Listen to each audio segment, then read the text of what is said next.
Welcome to this ADINA introductory training module, where we will see a full ADINA structures workflow from the beginning right to the end using the ADINA user interface. When we launch ADINA user interface in version 2025, we see that we have a new option that allows us to specify between the traditional toolbar mode and the new ribbon bar mode. We're going to select the ribbon bar and click OK.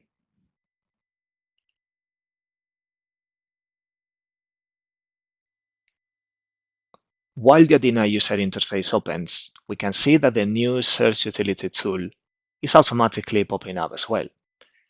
This is a new tool that allows us to find and identify commands and options in ADINA by typing keywords.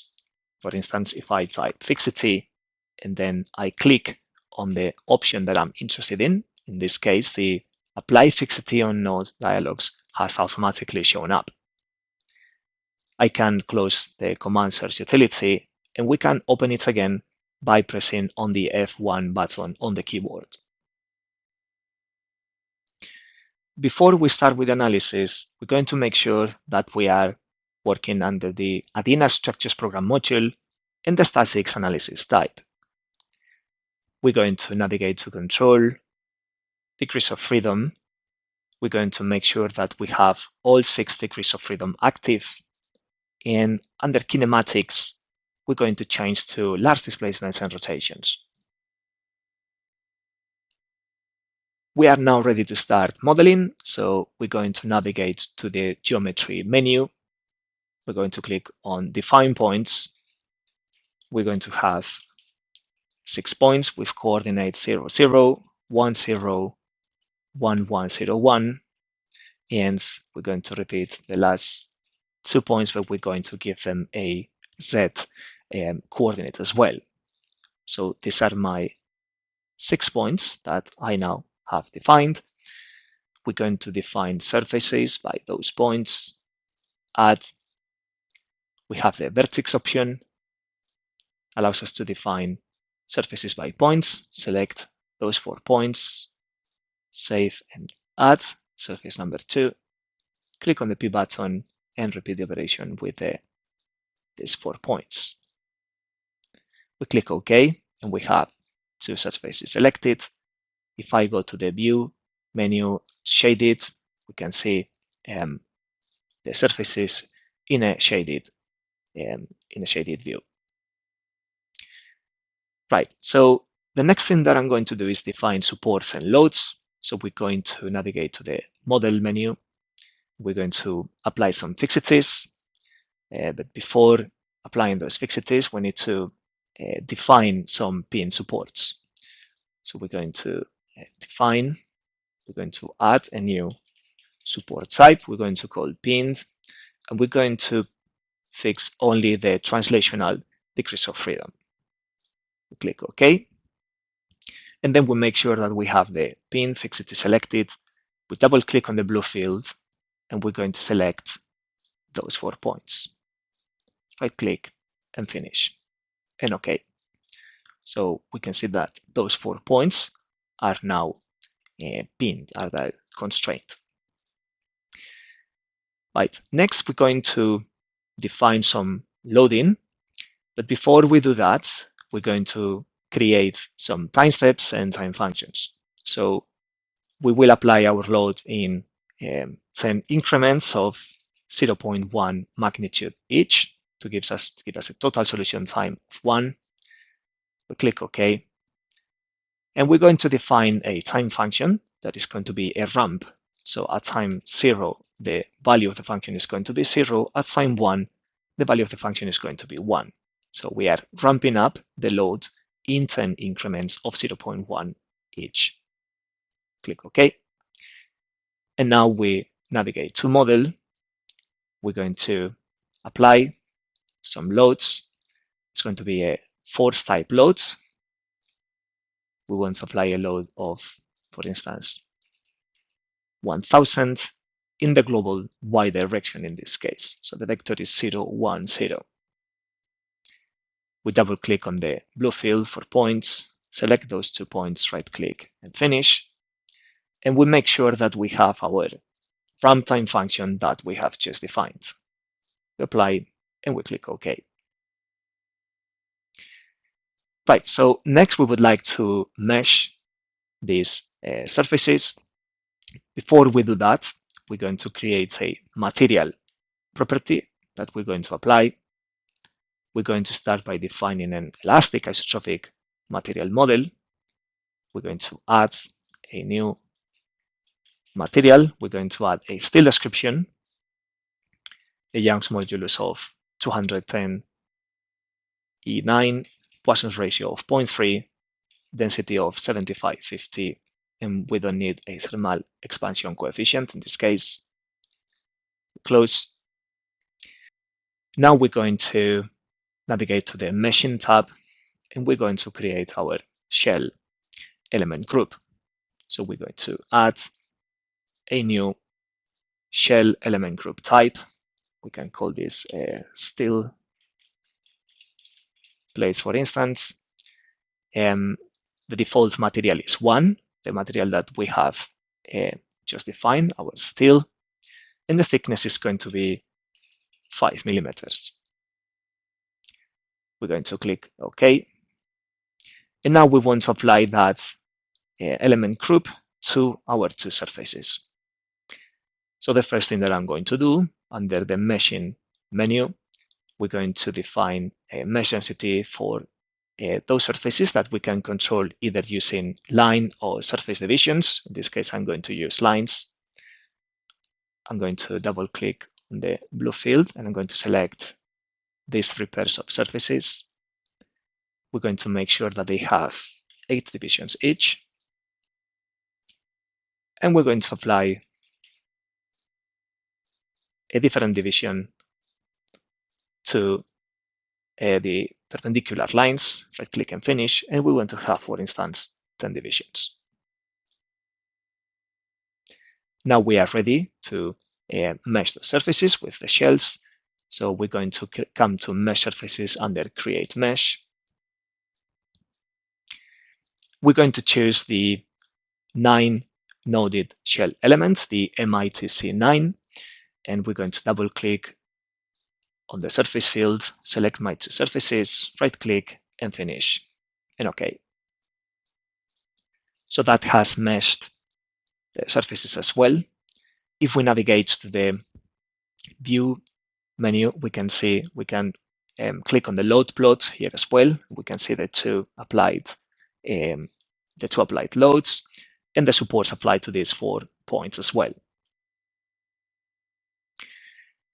We can also visualize or we could visualize if we were interested in the thickness. So we're going to create a new band plot that is going to be the thickness. And we can see that we have 0.0055 millimeters effectively across the whole structure, both surfaces, both plates. Right, so with this, we are now ready to solve the analysis. So I'm going to navigate to Solution, Data File, and Run.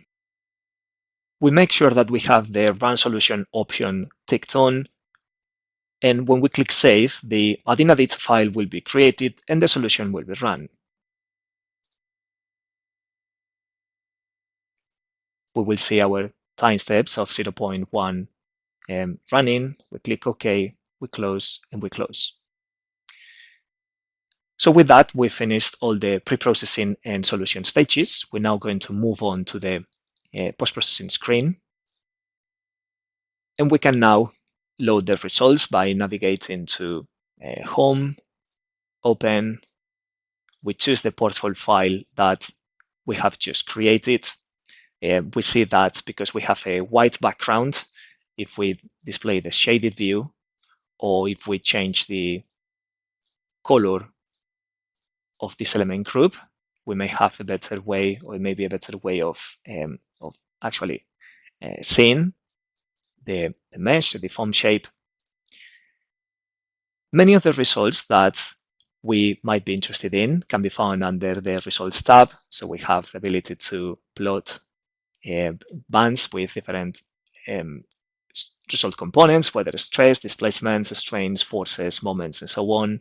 And the same goes for vectors and reactions and others. Here under show deformation, if we click none, we see that, well, we can display the deformed and undeformed shapes together, which is useful to, well, to better see how the structure is responding to the loads and the supports. And we also have a 10% scale, which applies automatically a magnification factor, a scale factor to the deformed shape, such that the maximum displacement equals 10% of the maximum length of this model. So this is particularly useful when we have very small displacements in the structure and we want to see the response. We're going to quickly create some plots. So we can do that from create one plot.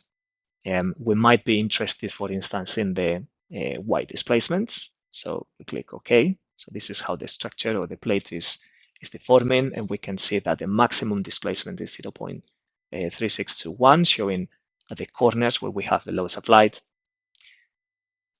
We may want to look at stresses instead, so we can modify this one plot, select the stress, and in this case, effective stresses. We have all sorts of stress components and results, but we're going to plot the effective stresses in this instance. Now, we may want to see what the stress is actually at the top and bottom faces of these surfaces. So we're going to navigate to View, Modify, Element Depiction, and we're going to choose the top and bottom option here for shells. OK, and OK. And because these shells are quite thin, we may not be able to see this unless we zoom, and we see that we have actually depicted both the full thickness of the shell, and whichever stress we are seeing on its surface, well, is what is actually happening at that side of the shell, top and bottom. Other results that we might be interested in include, for instance, the reaction. So let's look at a graph of how the total reaction changes with time. So we're going to navigate to Graph, Model Point, and we're going to pick the reaction variable with the Y reaction sum, which is the direction in which we are applying the loading. And if we click OK, we see that we actually have a linearly increasing reaction, which is negative because we apply the loads in the positive Y and the reactions are, well, go in the negative Y. We can also list the results and export if we are interested in. We see actually here the maximum reaction, which is nearly 2000. In this particular case, we have two loads of 100 multiplied by, two loads of 1000, which in total gives us a total reaction of 2000. We're going to click on this graph and delete it. And we're going to do the same with a displacement. So if I want to graph a displacement, we're going to choose one particular node. So we can choose a node at the top corner, for instance. So we're going to choose to display the nodes. We're going to navigate to Definitions, Point, Node. We're going to add a top corner, for instance. Click OK. Click on the P button. Select node number 9. Click OK. And now we go again to Graph, Model Point, and we're going to look at the Y displacement for that top corner node that we have just defined. So we click OK. We now see that the how the displacement goes up as we increase the loads. And interestingly, we see that it's slightly non-linear because we have selected the large displacement theory. So in this case, the non-linearity is actually having some effect on the behavior of this plate. And lastly, we're going to see how to export a table with those results. So we're going to navigate to List. We're going to select Model Points under the Values tab. We already have the top corner in this case. So let's suppose that we have, or we are interested in all three displacement components for that particular node, X, Y, and Z. We click apply, and we see how these displacements are listed in a table, and we could export that table to express it. For instance, we could select and copy and paste this manually, or we can also export this as either a CSV file or a TXT file. Right, so this concludes this introductory tutorial. Thank you very much for watching.